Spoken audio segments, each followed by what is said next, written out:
Hi, everyone. I'm Rita Garwood, editor-in-chief of Monitor. Joining me on the podcast today is Craig Alt. Today's episode is going to explore how professionals in the equipment leasing industry can successfully transition into new roles and sectors while staying within the industry.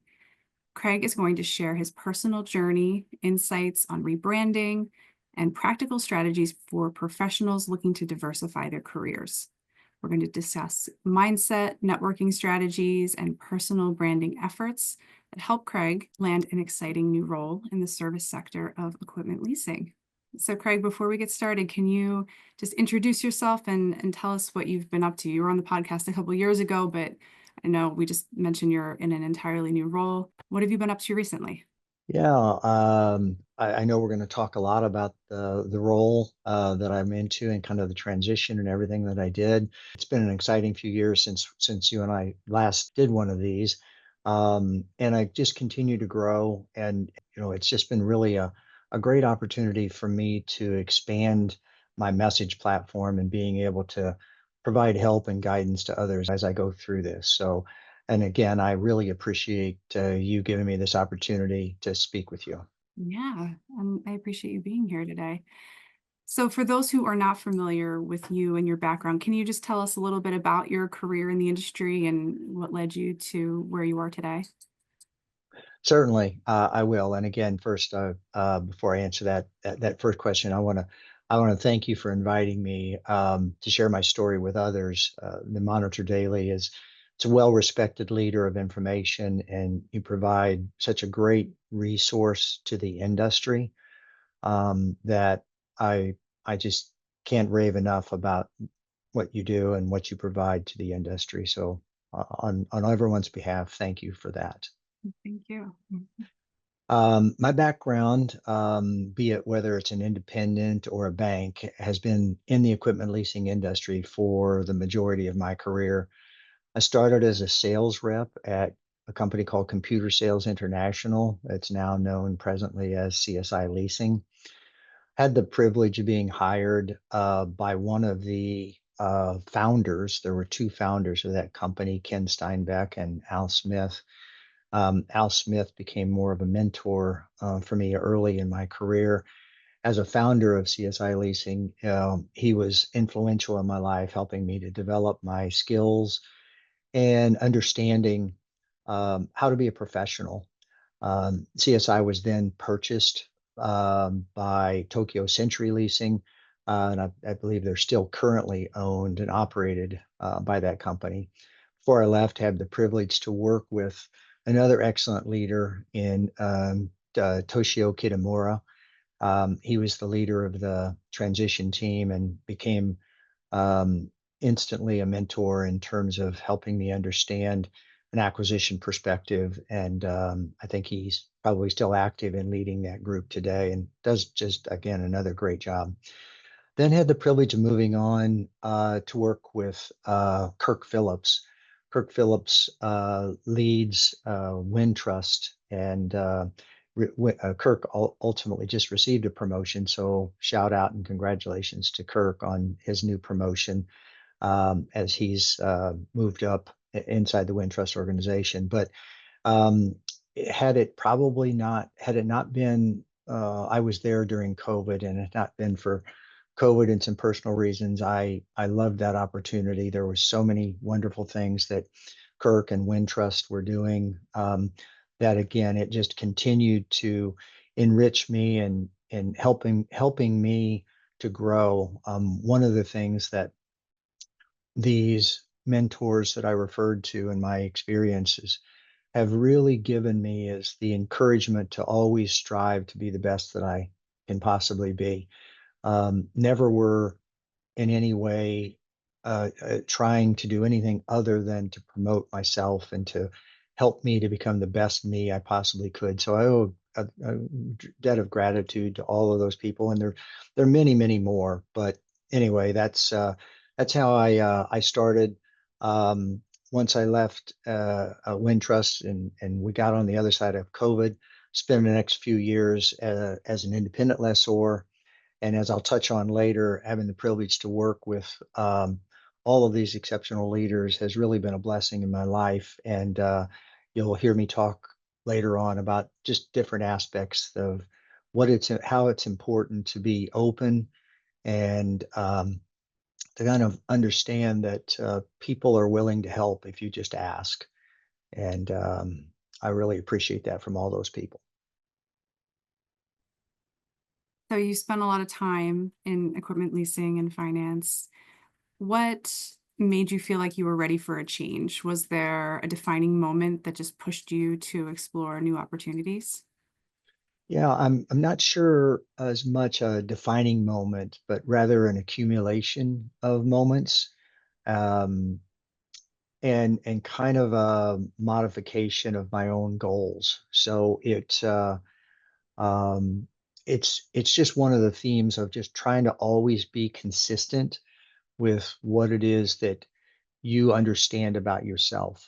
So it was kind of an accumulation over years of and this process, as I will mention later, is really something that started years ago. It took me a little while, and I think, frankly, I wish I'd have been a little bit of an earlier adapter um, to being open to this. And I'm hoping, quite candidly, that this conversation that you and I are having might motivate some others to take a step a little sooner in their lives and in their careers if they're so inclined. So, what was your thought process like when you were deciding between staying in equipment finance versus pivoting to a completely different industry? The thought process was to really challenge myself, to get out of my comfort zone, um, have the confidence that my experience, education, and skills can be valuable to different industries. So those are not easy. And I've been in sales and the sales aspect, revenue generating aspect throughout a good amount of my career, and I'm somewhat of an extrovert. So um, just getting outside my comfort zone is something that I have a little bit of comfort with. Um, and if you're not that way, if you're, perhaps a bit more of an introvert, I know I may be asking and saying this like, oh, it's an easy thing to do. And I respect the fact that it's not, but I can say with great confidence that your experience, your education, your skills, they have value out there. It's just a matter of how can you communicate that in a way that a different industry or a different segment within the industry can see that value. And so that's kind of the process that I went through. When we were talking about having this podcast and planning it, you mentioned that you had received a couple different offers. What was it about the role that you have today that attracted you and made you choose it over the other offers that you had? I want to be clear. I know and understand how fortunate I was that the other offers were excellent, were with excellent companies led by great people. So I want to thank them and respect to each of those companies for having saw something in me that we felt like we had a good alignment. A powerful motivation for my choice of Aquas Insurance was that it would be a challenge for me to learn a new industry. And there was an appeal to the challenge of getting outside my comfort zone, as I mentioned earlier. The fact that Aquas Insurance has an established reputation of excellence in the industry, strong leadership, has developed a culture of performance and respect, was a very powerful draw. Aquas it's owned by NSM Insurance, who has a PE backing from the Carlyle Group. So there was a lot of uh, comfort that um, I was going to be mentored and led by people with some tremendous experiences and backgrounds that we could marry the strengths that I was bringing in that were somewhat unique to this role, as well as their experiences of having come from the insurance sector, having financial strength, a great level of experience in the industry. So um, it was that ultimate challenge that I felt like was right for me. So I want to talk a little bit about just the process that you went through to rebrand yourself and position yourself for opportunities outside of, your normal career path. Many professionals, might feel pigeonholed in their current career. How did you start shifting the perception of your skills, and your profile and capabilities out in the marketplace? Yeah, each person's skills, accomplishments, and education are pretty set. They are what they are. But his or her experience rounds out that value that that person has to the prospective employer. So I started by doing a sort of a SWOT analysis on myself. Um, that critical analysis will force a person to critique their strengths and their weaknesses, opportunities, threats, and what I found in my search was I see my talents being valuable to many roles and responsibilities that are outside the sector. But it was that kind of candid critiquing that I really felt was a good starting point for me. Um, the challenge then became how do I communicate that to a prospective employer? How do I communicate what I now see to another, to a prospective employer? As I mentioned, I was fortunate that the leadership of Aquas Insurance were people who could also see that potential. So I could control me seeing it, and then I had to be able to communicate it in a way that allowed others to be able to see it. And again, I think I was very fortunate in my process here that I had individuals that were open to recognizing that I didn't come in with the quote traditional experiences to do the role, but they could see things in my experiences that they knew would align well and create an additional supplement to the value propositions. So I do owe a debt of gratitude because again, it takes that employer's perspective of being open-minded as well.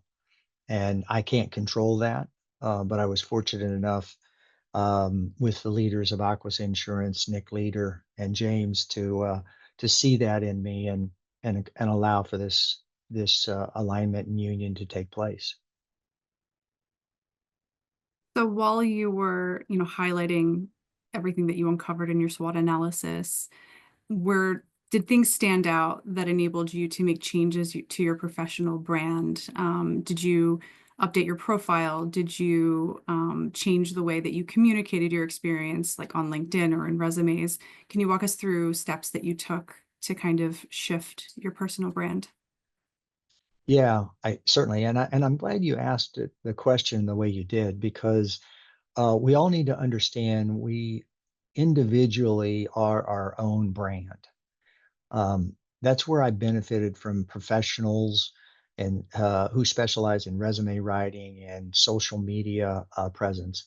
There are two main reasons why I used and would recommend seeking help. In fact, investing in yourself by hiring professionals. First is you're the forest, if I can use an analogy, and outsiders can see the trees. Um, and that allows for outside professional subject matter specialists to help you focus in on the individualness of what it is that you have. And the second key thing was that words matter.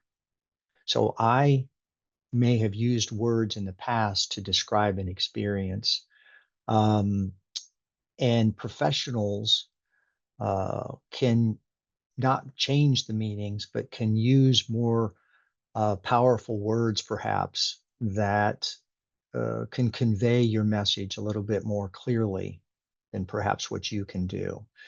Um, there's a lot of people out there that have attended talks that I've had or have heard me, and they I'm sure have heard me say those words, that phrase quite a lot, that words matter, and we should always take care to make sure that we're putting accurate information out there, but we're using words that are truly communicating the value of what it is that you're doing. So, tried to use the appropriate wording and positive and action driven aspects, never changing the realities, but also but always focusing in on how can those experiences be translated into stuff that is cross company values.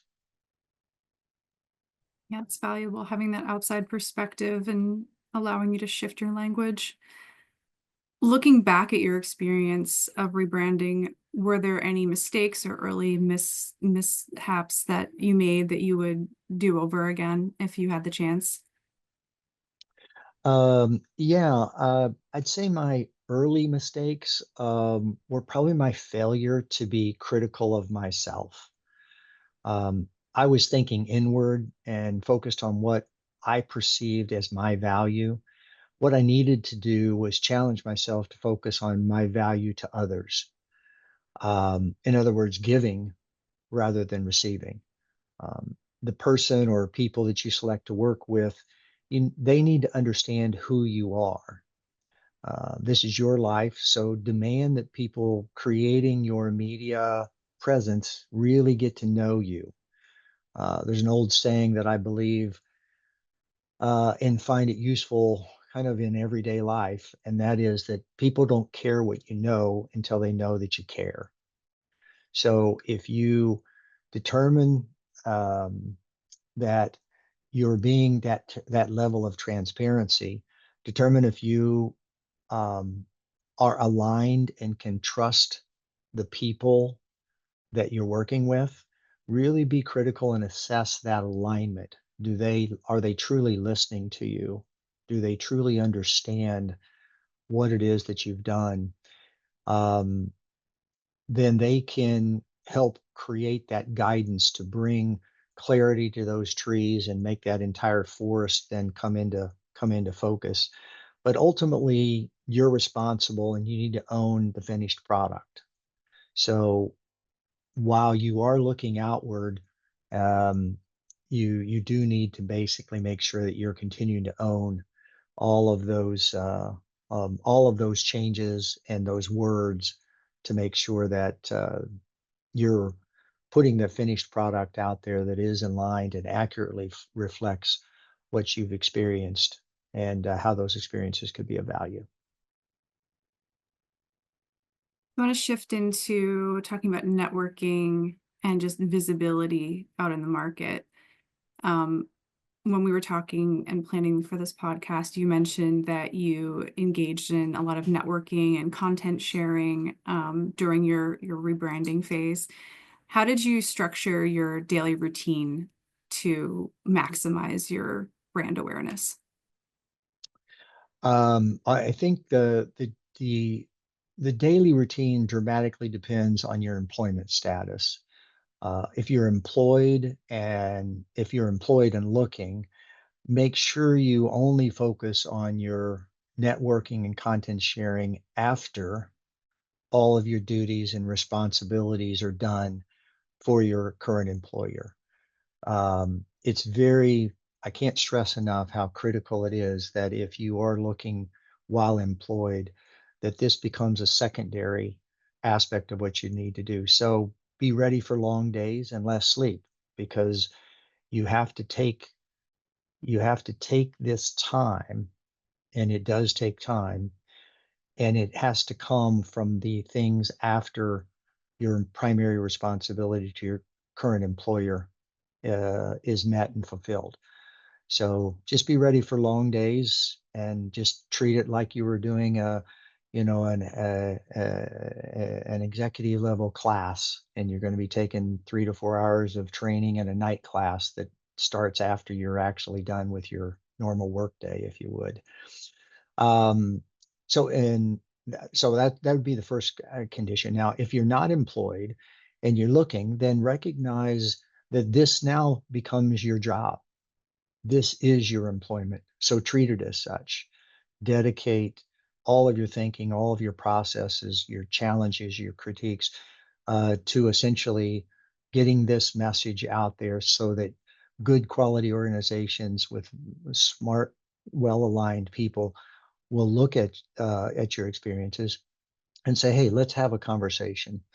Um, and my main advice in that process, regardless, is really just to give um, openly, freely, connect with others, provide content that will help them. Um, Try to avoid, looking inward and being me oriented. Look outside and in the conversations that you're networking, um, focus your advice on what you can give. How can I help you?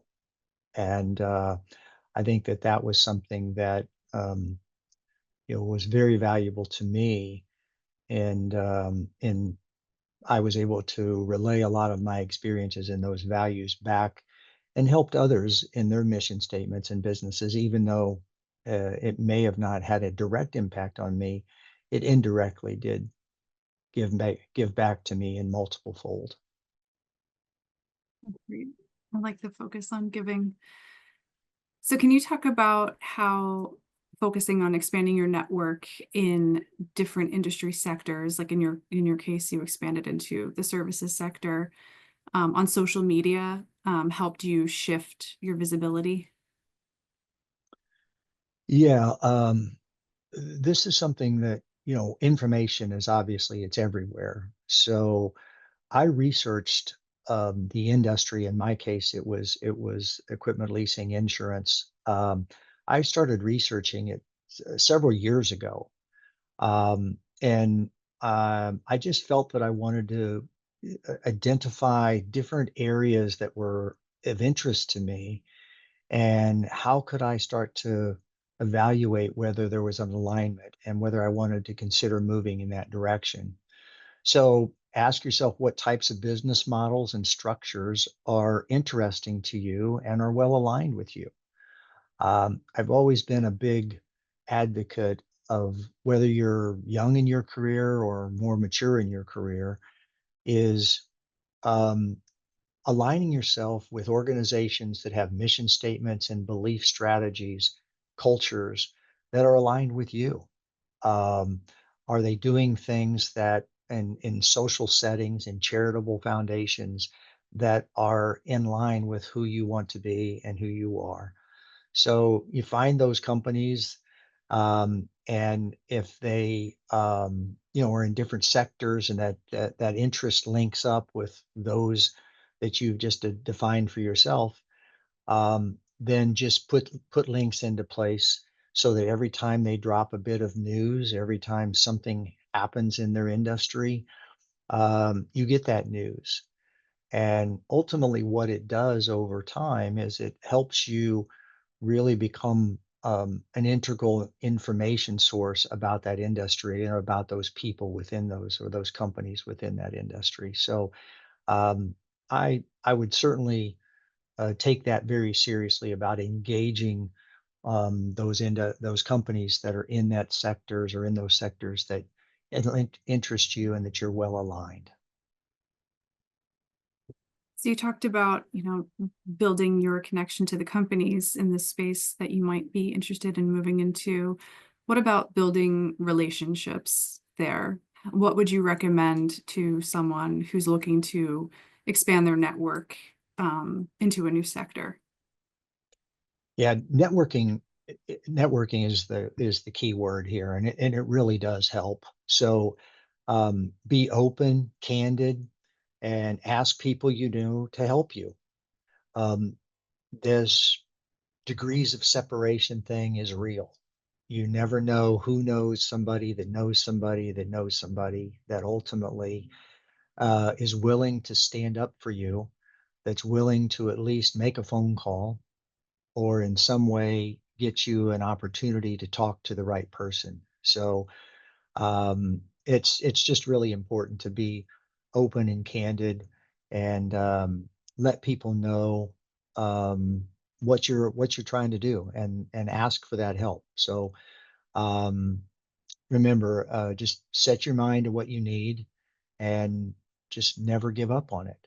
Be dedicated and committed to the reality that this is your life and you're going to be undeterred. Um, and people will be happy to, in my opinion, in my experiences, people are good and they will be willing and happy to help you along your way.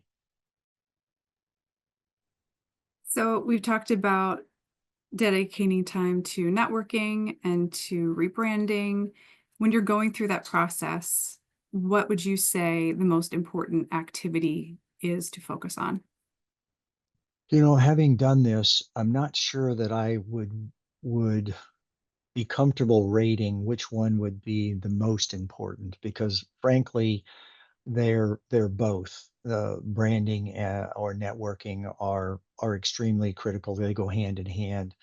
So I think the thing that I would say about both of them is to remain open to change and then be curious. Um, Speak to others about the process of branding and your networking, and listen intently to what they're telling you. Um, People see you in ways that you may not see yourself, and if it contradicts to your self image, embrace that. Don't be um, sensitive or don't be too egotistical um, because they are probably giving you an insight as to how you come across, even though you may not see yourself that way. So um, just kind of go back to being a little kid, be curious and speak to others. And then when they tell you something, listen intently. And I think you'll find yourself an ability to really grow. And then that branding and your networking and stuff really starts to click and work for you. This curiosity is so important. So, what advice would you give to professionals who might feel like they really want to make a change, but they feel stuck for whatever reason? Be bold and be confident. Um, it's it's good to be reflective and realistic, but it starts with you believing in yourself. Don't shy away from the quality and value that is you, and own that. Just in a very confident way. There's again, I realize that that's a easy statement to make if you're kind of an extrovert and you're used to kind of being bold, but I think that this can apply to anybody because who you are is valuable and who you are has meaning and it has so much to give.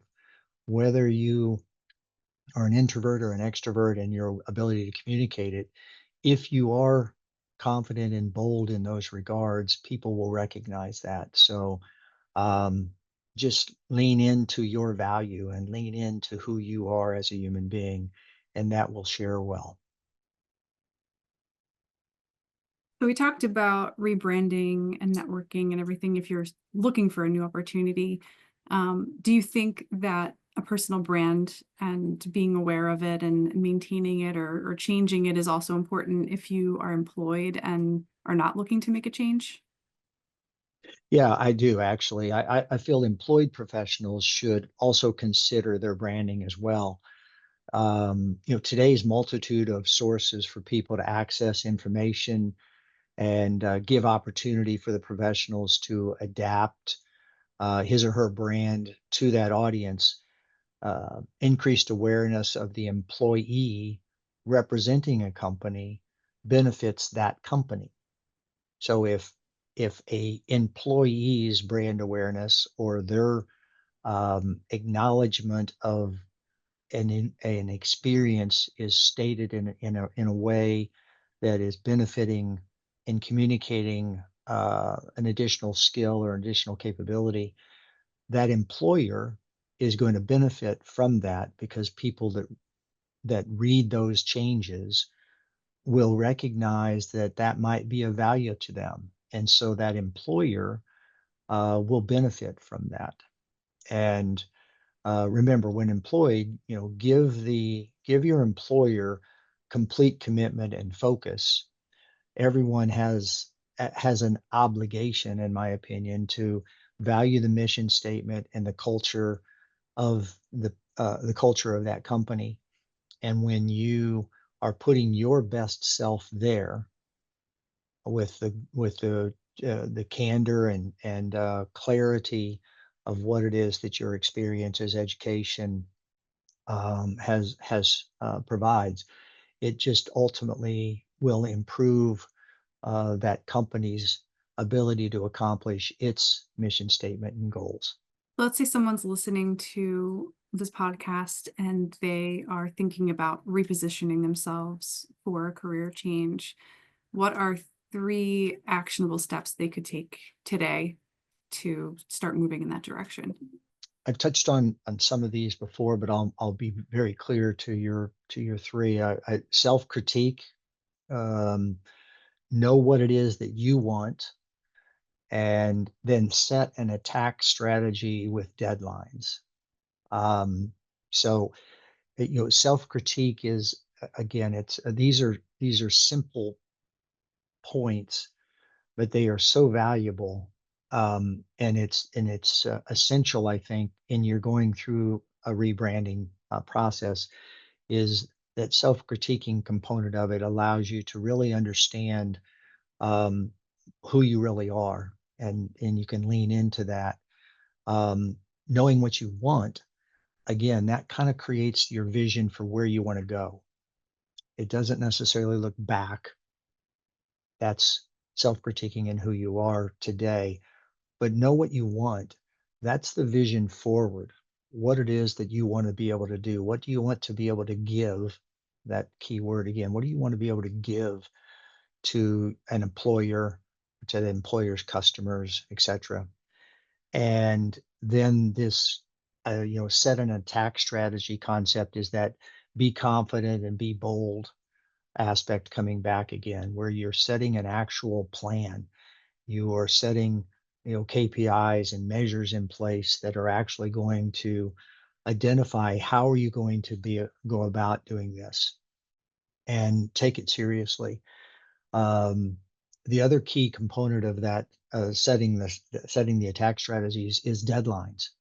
Um, all too often, I see this in a lot of aspects of businesses, that there'll be a great exchange that may take place between multiple parties, but there won't be deadlines set, or there won't be timeframes around it.